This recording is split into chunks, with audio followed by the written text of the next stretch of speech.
झगड़े इसलिए होते हैं कि आप सिर्फ अपने बारे में सोचते हैं। आप अपने बारे में ना सोचें, दूसरों के बारे में सोचें, देखो आपका घर स्वर्ग बन जाएगा।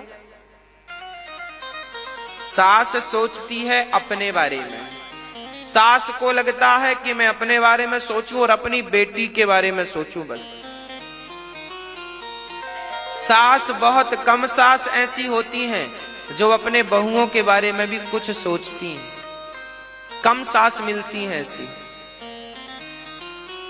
सास अधिकांश हमने देखा है, सास अर्थात मां हमेशा अपनी बेटी के बारे में ज्यादा सोचती है, अपनी बहू के बारे में कम सोचती है। और यही झगड़े की सबसे मूल जड़ है,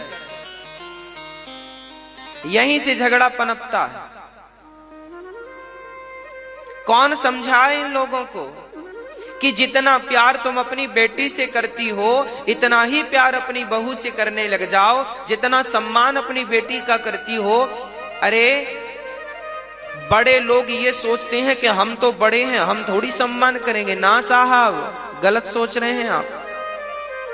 बड़ा वो नहीं है जो सबसे सम्मान कराए, अरे बड़ा वो बनता है जो सबका आदर करे, सबका सम्मान करे। जितना सम्मान अपनी बिटिया का करती हो इतना सम्मान अपनी बहू का करोगी तो आपके घर में कभी झगड़े नहीं होंगे, और हो जाए तो गारंटी हम लेते हैं होंगे ही नहीं। सास अपनी बहू से प्यार से बात करे, अपनी बेटी को, बेटी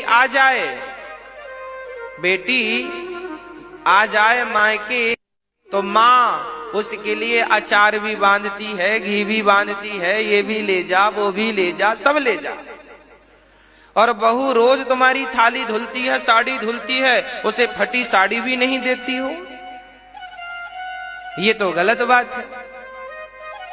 ऐसे में तो फिर कहेगी बुढ़िया आने दे, अब देख तेरी बेटी सेवा करती है कि मेरा नंबर आएगा पानी नहीं दूंगी तुझे, मांग लेना अपनी बेटी से, बड़ा बेटी बेटी करती रहती बुढ़िया।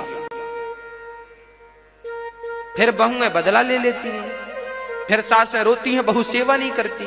तो तुम्हारे जब हाथ पांव थे, तुम्हारी जब बुद्धि थी, तब तुमने भी तो निष्पक्ष होकर काम नहीं किया ना, गलती तुम्हारी भी तो है।